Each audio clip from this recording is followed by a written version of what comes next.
ఓం శ్రీ మాత్రే నమ.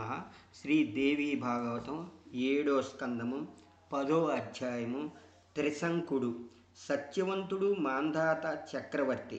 భూమండలమంతటా అతడి విజయ పతాక ఎగిరింది.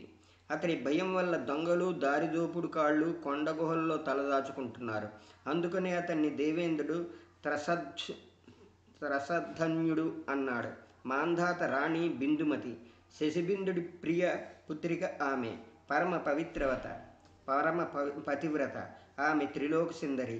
బిందుమతి గర్భంలో ఉరుకుతుస్సుడు, ముచుకుందుడు అని 2 కుమారుల్ని కన్నాడు మాంధాత. పురకత్సుడి కుమారుడు అరణ్యకుతుడు. తండ్రి అంటే ఎక్కడా లేని భక్తి అతడికి. అతడి కుమారుడు బృహదస్యుడు. బృహదస్యుడి కుమారుడు హర్యస్సుడు. అతడి కుమారుడు త్రిధన్యుడు. త్రిధన్యుడి కుమారుడు అరుణుడు. అరుణుడి కుమారుడు సత్యవ్రతుడు. అపారమైన సంపత్తి అతడిది. అయితే అతడి స్వేచ్ఛాచారి, కాముకుడు, మూర్ఖుడు, లోభి, దుర్మార్గుడు. ఒక బ్రాహ్మణ కన్యని మోహించి పెళ్లిపీటల మించి ఆమెను ఎత్తుకుపోయాడు. బ్రహ్మలు వచ్చి అరుణ మహారాజు దగ్గర మొరపెట్టారు. మహారాజా, నీ కొడుకు పెళ్లిపీటల మించి మా పిల్లని ఎత్తుకుపోయాడు అంటూ లబోదివ్వమన్నారు. కుమారుని పిలిచి చివాట్లు వేశాడు అరుణుడు. తన రాజ్యం పొలిమేరలో ఉండకుండా పొమ్మన్నాడు. ఎక్కడికి పోయేది అంటూ పదే పదే అడిగాడు సత్యవ్రతుడు. చండాలు మధ్యకి పో అన్నాడు అరుణుడు. చండాలులే బ్రాహ్మణుల ఆడాళ్ళని ఎత్తుకుపోతారు కనుక నువ్వు చండాలుడివి పనిచేశావు కనుక అక్కడే నీకు చోటు. తండ్రి మాట ప్రకారం అయోధ్య వదిలి చండాల రాజ్యం వెళ్ళిపోయాడు సత్యవ్రతుడు. చండాలులతో కలిసి నివసించాడు. కవచం వేసుకుని ధనస్సు బాణాలు పట్టుకుని వాళ్లతోనే తిరిగాడు. జనమేజయ సత్యవ్రతుడిని రాజ్యం వెళ్ళగొట్టమని అరుణుడికి వశిష్ఠముని ప్రేరేపించాడు. అంచేత వశిష్ఠుడంటే సత్యవ్రతుడికి ఒళ్ళు మండుతూ ఉండేది. ఇలా ఉండగా ఓ మారు వర్షాలు లేక కరువు పట్టుకుంది. ఆ దినాల్లో భార్యని బిడ్డలని అయోధ్య విడిచి గంగ ఒడ్డున తపస్సు చేస్తూ ఉండేవాడు విశ్వామిత్రుడు. కరువులో ఎలా గడవడం అంటూ విశ్వామిత్రుడి భార్య బెంగ పెట్టుకుంది. పిల్లలు ఆకలితో గోలపెట్టారు. ఇప్పుడేం దారి? ఎవరికి చేయి చాచడం? అయోధ్య మహారాజు అరుండకును తపస్సుకి వెళ్ళిపోయాడు. నా భర్త అంతకంటే ముందే తపస్సులో ఉన్నాడు. ఈ కడుపు మంట ఎలా భరించడం? ఈ సంతానం ఆకలి బాధ ఎలా చూసి భరించడం? ఎందుకు ఈ బ్రతుకు? నా దగ్గర చిల్లిగవ్వ లేదని తెలుసు నా భర్తకి. అయినా వదిలిపెట్టి తపస్సులో కూర్చున్నాడు ఆయన. ధనం లేక కష్టాల పాలయ్యాను. సామర్థ్యముండి భర్త ఊరుకున్నాడు. భర్త భరించలేకపోతే భార్య పిల్లల్ని ఎలా పెంచగలుగుతుంది? ఆకలి మంటలలో పడి ఈ పిల్లలు చచ్చిపోతారు. ఇప్పుడొక్కటే ఉపాయం. ఈ బిడ్డల్లో ఒక్కడిని అమ్మేస్తాను. వచ్చిన ధనంతో మిగిలిన వాళ్ళని పెంచుతాను. అందరినీ చంపుకోవడం కంటే ఒకడిని అమ్ముకోవడం నయం అంటూ మనస్సు గట్టి చేసుకుంది ఆమె. ఒక కుమారుని మెడలో దర్బలు కట్టి ఇల్లు బయలుదేరింది. మిగిలిన కొడుకుల కోసం నడిమి కుమారుడి మెడలో దర్భతాడి కట్టింది ఇల్లాలు. అమ్మడం కోసం గోలుమన్నాడు కుమారుడు. ఊరవతల ఆమెని సత్యవ్రతుడు చూశాడు. ఏమిటిది అని అడిగాడు. ఎవరు నువ్వు? ఏడుస్తున్న వీడి మెడలో తాడు కట్టి ఎక్కడికి తీసుకువెళ్తున్నావు? విశ్వామిత్రుడి భార్యని అందామె. వీడు నా కొడుకు. కడుపు మంట భరించలేక వీడిని అమ్మడానికి తీసుకువెళ్తున్నాను. నా ఇంట అన్నం లేదు. మా ఆయన తపస్సుకని ఎక్కడికో వెళ్ళిపోయాడు. ఆకలితో మలమలా మాడిపోతున్న తక్కిన పిల్లల కోసం వీడిని విక్రయిస్తున్నాను. భయపడకు అన్నాడు సత్యవ్రతుడు. మీ ఆయన తపస్సు నుంచి వచ్చేదాకా మీ తిండి విషయం నేను చూస్తాను. మీ ఆశ్రమం దగ్గర చెట్టు మీద రోజు నేను కావలసిన పదార్థాలు కట్టేసి వస్తాను. నా మాట నమ్ము, నిజం చెబుతున్నానన్నాడు. అతడి మాటలు విని కొడుకు మెడలోంచి దర్భతాడు విప్పివేసింది. విశ్వామిత్రుడి భార్య కుమారుణ్ణి తీసుకుని ఆశ్రమానికి వచ్చేసింది. గళల్లో మెడలో దర్భతాడు కట్టడం వల్ల కుమారుడి పేరు గళావుడు అయ్యింది. పెరిగి ప్రయోజకుడయ్యాక గొప్ప మునుల్లో ఒకవాడు గాగలవాడు అన్న ప్రకారం విశ్వామిత్రుడి భార్య పుత్రులకి భక్తి విశ్వాసాలతో పోషిస్తూ వచ్చాడు సత్యవ్రతుడు. నిత్యము అడవికి వెళ్ళి అడవి పందులు, లేళ్ళు, పోతులు వేటాడేవాడు. వాటి మాంసం విశ్వామిత్రుడి ఆశ్రమం పక్క ఒక చెట్టు మీద కట్టేసి వచ్చేవాడు. విశ్వామిత్రుడి భార్య వచ్చి అది పట్టుకు వెళ్ళి కుమారులకు పెట్టేది. మంచి మాంసాహారం తిని తృప్తి పడేవాడు వాళ్ళు. అరుణుడు తపస్సుకి వెళ్ళాక వశిష్ఠుడు అయోధ్యరాజు కార్యాలు చూస్తూ ఉండేవాడు. తండ్రి మాట జవదాటకుండా ఊరు బయటే ఉండేవాడు సత్యవ్రతుడు. కానీ వశిష్ఠుడి మీద కోపంతో మాత్రం కోపం కోపం మాత్రం రోజు రోజుకు పెరుగుతూ ఉండేది. అన్యాయంగా నన్ను రాజ్యం వెళ్ళగొట్టాడు నా తండ్రి. దానికి వశిష్ఠుడే కారణం. వివాహం కాకుండానే బ్రాహ్మణ కన్యని పట్టుకు వచ్చేశాను నేను.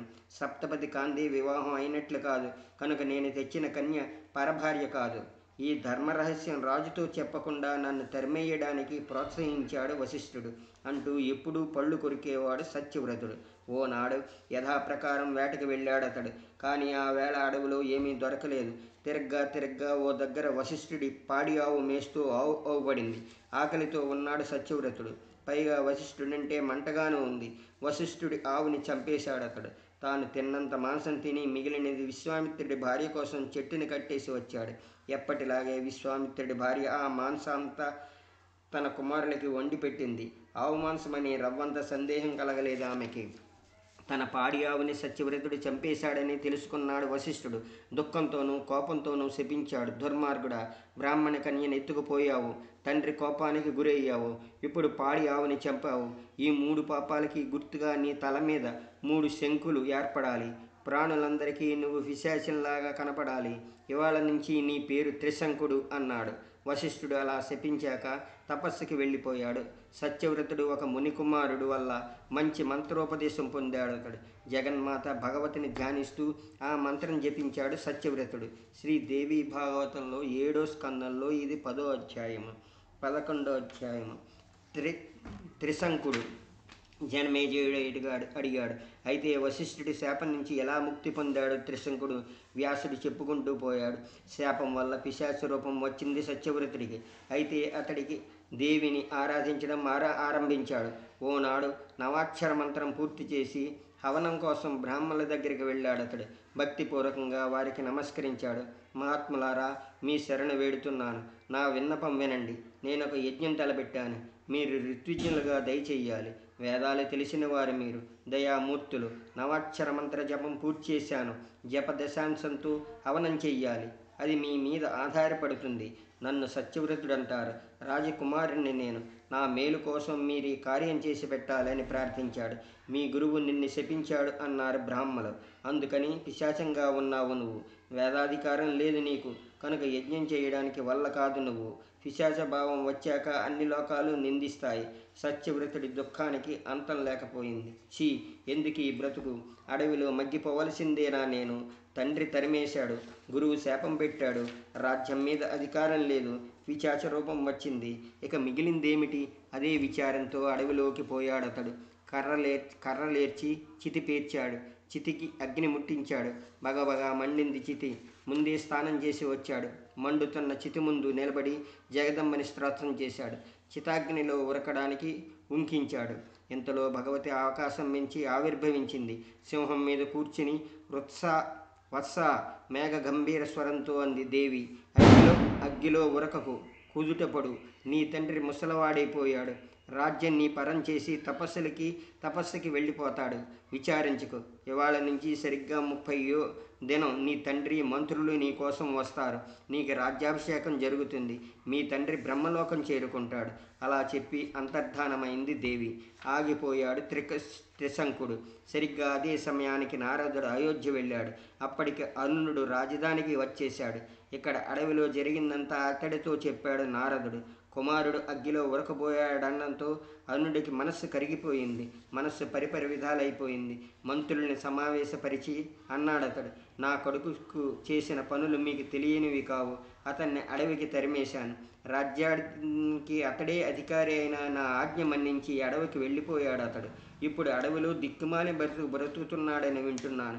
వశిష్ఠుడు శపించి పిశాచంలా చేశాడతన్ని. ఈ దుఃఖంతో అగ్గిలో పడగబోయాడతడు. కానీ ఆ లోకమాత భగవతి అడ్డుకుంది. ఇప్పుడు అక్కడే ఉన్నాడతడు. అయిందేదో అయ్యింది. మీరు వెళ్ళి అతన్ని ఓదార్చి తీసుకురండి. నా వారసుడతడు, సందేహం లేదు. ప్రజల్ని పాలిస్తాడు. ఇక నేను తపస్సుకి పోతాను. సత్యవ్రతుణ్ణి అభిషేకించి నిశ్చలమైన మనస్సుతో తపోవనం ప్రవేశిస్తాను. ఎంత కొడుకు వస్తాడా అన్న పుత్రప్రేమ ఉప్పొంగిపోయింది అరుణుడి మనస్సులో. అంతా దేవి మహిమ. మంత్రులు వెళ్ళారు. రాజకుమారుని ఓదార్చి అయోధ్య తీసుకువచ్చారు గౌరవంగా. అరుణుడు చూశాడు. కొడుకు బాగా చిక్కిపోయి ఉన్నాడు. ఒంటి నిండా మురికివైన మురికి గుడ్డలు, మాసిన తల, జడలు కట్టింది. విచారం కళ్ళల్లో తొంగి చూస్తోంది. భయంకరంగానూ అవుపడుతున్నాడతడు. దీనంతటికీ నేనే కారణం అనుకుంటూ విచారించాడు అరుణుడు. కన్న కొడుకుని కొరగా కారడవి పాలు చేశాను అంటూ కొడుకుని గుండెలకు అద్దుకున్నాడతడు. ఓదార్చి పక్కన కూర్చోబెట్టుకున్నాడు. నాయన, గద్గద కంఠంతో అన్నాడతడు. ధర్మం తెలిసిన వాడివి. బ్రాహ్మణుల విషయంలో అన్యాయం కూడదు. గౌరవించాలి వారిని. న్యాయంగా దొరికిన ధనమే కోశంలో నింపాలి. ప్రజల్ని సుఖపెడుతూ పరిపాలించాలి. అసత్యమాడకూడదు. నిందనీయమైన వారిని నడవకూడదు. ఉత్తముల ఉపదేశం అనుసరించాలి. తాపస్సుల్ని సన్మానించాలి. దుర్మార్గుల్ని శిక్షించాలి. ఇంద్రియాలు అదుపులో ఉంచుకోవాలి. కార్య సాఫల్యం కోసం మంత్రులతో మంత్రాంగం సాగించాలి. ప్రజల ఆత్మ. శత్రువుల చిన్నవాడైనా ఉపేక్షించకూడదు. శత్రువుతో లాలూజీ పడిన మంత్రిని నమ్మకూడదు. శత్రువుల్లోనూ మిత్రుల్లోనూ గుప్తచారుల్ని నియోగించాలి. ధర్మం వదలకూడదు. ప్రతి దినము దానం చేస్తూ ఉండాలి. చెడ్డ మాట నోటి రానివ్వకూడదు. చెడ్డవాళ్ళ స్నేహం చేయకూడదు. వివిధమైన యజ్ఞాలు చెయ్యాలి. మునుల్ని సత్కరించాలి. ఆడదాన్ని, జోదగాన్ని, నపుంసకుణ్ణి నమ్మకూడదు. వేట మీద వెర్రి తగదు. జోదమాడడము, కళ్ళు తాగడము, బూతులు పాటలు పాడడము, సానికంపలు తిరగడము కూడదు. ప్రజల్ని ఈ వ్యసనాల నుంచి తప్పించాలి. ఎప్పుడూ వేకువనే లేవాలి. స్థానాధికారి ముగించుకుని జగదంబని ఆరాధించాలి. దీక్షతో ఆ తల్లిని అర్చించాలి. అమ్మని అర్చించడమే జన్మకి సార్థకత. దేవిని పూజించి ఆమెని చరణామృతం ఓ మారు సేవించినా తిరిగి గర్భనరకం ఉండదు మనిషికి. ఈ జగత్తంతా దృశ్యం. జగదంబ ద్రష్ట. ఇదంతా అయ్యాక రాజ్యసభకి యథావిధిగా వెళ్ళాలి. బ్రాహ్మణ్ణి పిలిచి ధర్మ నిర్ణయాలు తెలుసుకోవాలి. వేదాంగాలు తెలిసిన మంచి బ్రాహ్మణ్ణి ఎప్పుడు పూజించాలి. ఆవులు, బంగారము వాళ్ళకి దానం చెయ్యాలి. మూర్ఖ బ్రాహ్మణ్ణి ఎన్నడూ పూజించకూడదు. కడుపు నిండా భోజనం తప్ప మూర్ఖ బ్రాహ్మడికి ఏదీ ఇవ్వకూడదు. లోభం వల్ల ధర్మం తప్పకూడదు. బ్రాహ్మణులకి ఎన్నడూ అపకారం మాత్రం చేయకూడదు. భూమి మీద దేవతలు వాళ్ళు. రాజుల ఉన్నతికి బ్రాహ్మణే కారణము. నీటిలో అగ్గి పుట్టింది, రాతిలో ఇనుము పుట్టింది. బ్రాహ్మణులో రాజులు పుట్టారు. దేనిలో పుట్టింది దానితోనే నాశనమవుతుంది. అందుకే తెలిసిన రాజులు బ్రాహ్మణ్ణి సత్కరిస్తారు. రాజు దండనీతి ప్రకారం నడవాలి. న్యాయంగా ధనం ఆర్జించాలి అంటూ ధర్మోపదేశం చేశాడు. శ్రీదేవి భాగవతం 7వ స్కందంలో ఇది 11వ అధ్యాయము. 12వ అధ్యాయము. త్రిశంకుడు. మీ ఆజ్ఞ శిరస వహిస్తాను. చేతులు జోడించి గద్గద కంఠంతో వినయంగా అన్నాడు త్రిశంకుడు. వేదమంత్రాలు తెలిసిన పండితుల్ని పిలిపించాడు అరుణుడు. అభిషేకానికి అవసరమైనవన్నీ సమకూర్చాడు. తీర్థజలాలు తెప్పించాడు. మంత్రులు, సామంతులు 50 మంది ఆహుతులయ్యారు. సుముహూర్తంలో విధిపూర్వకంగా రాజసింహాసనం ఎక్కించి త్రిశంకుడిని అభిషేకించాడు అరుణుడు. అనంతరం వానప్రస్థాశ్రమం స్వీకరించాడు. అతడు అడవికి వెళ్ళి భార్యతో కూడా గంగానది ఒడ్డున ఘోరంగా తపస్సు ఆరంభించాడు. భూమి మీద నౌకలు చెల్లిపోయాక స్వర్గం చేరుకున్నాడు. దేవతలు అతడికి స్వాగతం పలికారు. దేవేంద్రుడు పక్కనే అతడికి ఆసనం లభించింది. ఇంద్ర సభలో సూర్యుడిలాగా ప్రకాశించాడు అతడు. జనమేజయుడు అడిగాడు, మునీంద్ర, వశిష్ఠుడి శాపంతో పైశాచకత్వం ప్రాప్తించిందన్నావు కదా సత్యవ్రతుడికి. ఆ పైశాచికత్వం ఎలా తప్పింది అతడికి? శాపంతో ఉన్నవాడు రాజ్యసింహాసనం ఎక్కడానికి అర్హుడు కదా అనర్హుడు కదా. అయినప్పుడు అతడు ఎలా అయోధ్య రాజు అయ్యాడు? అతడేం మంచి పని చేసి వశిష్ఠ శాపం వదులుచుకున్నాడు? నిందనీయమైన పాపకార్యం చేసిన కుమారుణ్ణి పిలిపించి దగ్గర ఎలా పెట్టుకున్నాడు అరుణుడు? వ్యాసముని అందుకున్నాడు. అడగవలసిన మాటే అడిగావు, చెబుతాను విను. అవును, వశిష్ఠుడి శాపంతో పిశాచ లక్షణాలే ఆవరించాయి సత్యవ్రతుడికి. అతడికి రూపం వికృతమైంది.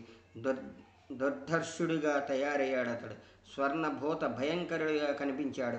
అయితే వెంటనే జగదంబని ఆరాధించడం ప్రారంభించాడు. అతడు దేవి అనుగ్రహంతో అతడి వికృతారూపం అంతా మారిపోయింది. పూర్తిగా పైశాచిక రూపం పోయి దివ్య రూపం ఏర్పడింది. పాపాలన్నీ పటాపంచలమైపోయాయి. మంచి తేజస్సు వచ్చింది. దేవి దయ వల్ల వశిష్ఠుడును ప్రసన్నుడయ్యాడు. తండ్రి అరుణుడును కుమారుడంటే ప్రేమించడం ఆరంభించాడు. అది అసలు కారణం. రాజ్యానికి వచ్చాక యజ్ఞాలు చేసి దేవిని మరింత ఆరాధించాడు త్రిశంకుడు. అతడికి ఒక కుమారుడు కలిగాడు. అతడి పేరు హరిశ్చంద్రుడు. అందానికి ఆట పట్టతడు. మంచి లక్షణాలన్నీ అతడిలో మూర్తిపించాయి. కొన్నాళ్ళు గడిచాక శరీరంతో స్వర్గానికి వెళ్ళాలని సంకల్పించాడు త్రిశంకుడు. హరిశ్చంద్రుడికి యువరాజుగా అభిషేకించాడు. అనంతరము వశిష్ఠుడి ఆశ్రమానికి వెళ్ళాడు. విధిపూర్వకంగా నమస్కరించాడు. గురుదేవ, అంజలి బంధం వేసి అన్నాడతడు. మంత్రాల రహస్యాలన్నీ కొట్టిన పిండి నీకు. బ్రహ్మదేవుడి కుమారుడివి నువ్వు. నా ప్రార్థన చిత్తగించు. శరీరంతో స్వర్గం వెళ్ళి సుఖపడాలనుకుంటున్నాను నేను. స్వర్గంలో అప్సరస్సులతో ఆనందించాలని, నందనవనంలో విహరించాలని, దేవతల నృత్యం చూడాలని, గంధర్వుల గానం వినాలని అభిలాషగా ఉంది. ఈ మానవ దేహంతోనే అన్నీ అనుభవించాలి. అందుకని మునీంద్ర, నా కోరిక ఫలించడం కోసం ఏదైనా యజ్ఞం నా చేత చేయించు. సర్వసమర్థుడివి నువ్వు. నువ్వు చెయ్యలేనిది ఏదీ లేదు. దేవదుర్భరమైన మంచి యజ్ఞం చేయించి ఈ శరీరంతో నన్ను స్వర్గం పంపించి అని ప్రార్థించాడు. మానవ శరీరంతో స్వర్గంలో నివసించడం అసంభవం అన్నాడు వశిష్ఠుడు. పుణ్యకర్మల ప్రభావం ఉంటే మరణించగానే మనిషి స్వర్గం చేరుకోగలుగుతాడు. అంచేత నీ కోరిక సఫలం చేయడం నా తరం కాదు.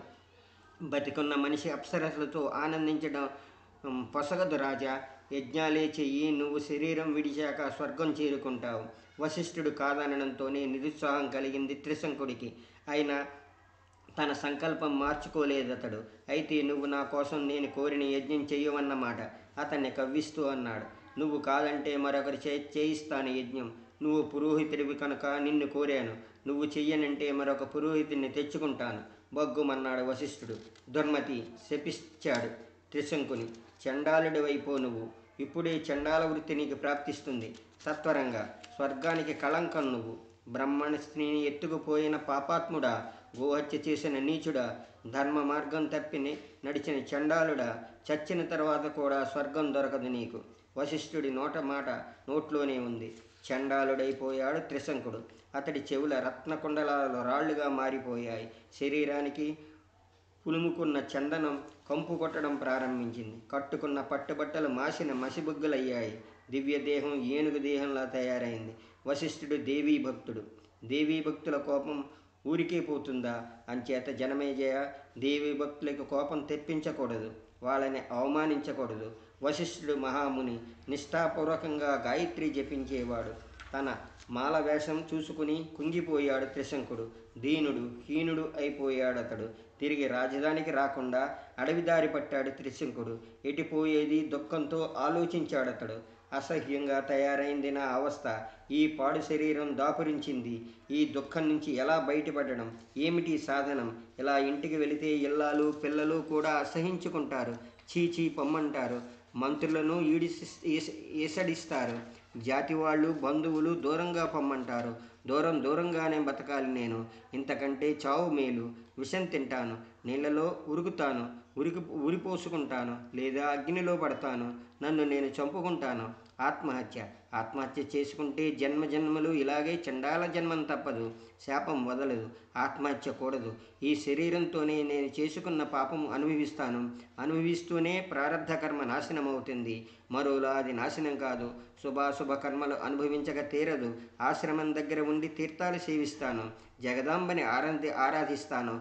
సాధువుల్ని సత్కరిస్తాను. సంచిత కర్మ వదులుచుకుంటాను. అదృష్టం కలిసి వస్తే ఎవరైనా మహాత్ములు తటస్థపడవచ్చును.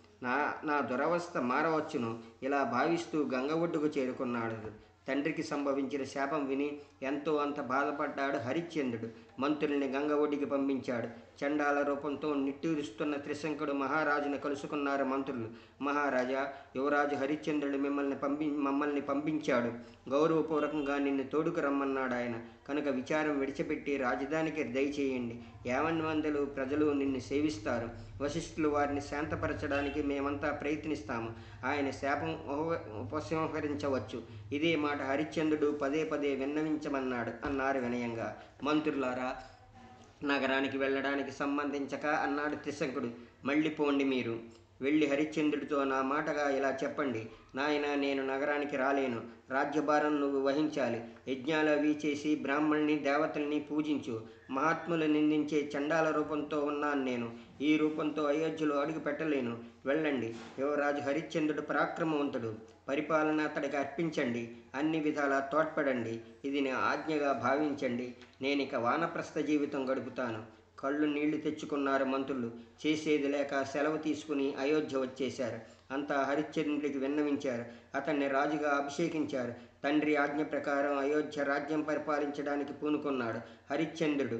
అయితే తండ్రి అవస్థ తలుచుకుని అతడు బాధపడుతూనే ఉండేవాడు. శ్రీ దేవీ భాగవతం 7వ స్కందంలో ఇది 12వ అధ్యాయం సంపూర్ణం.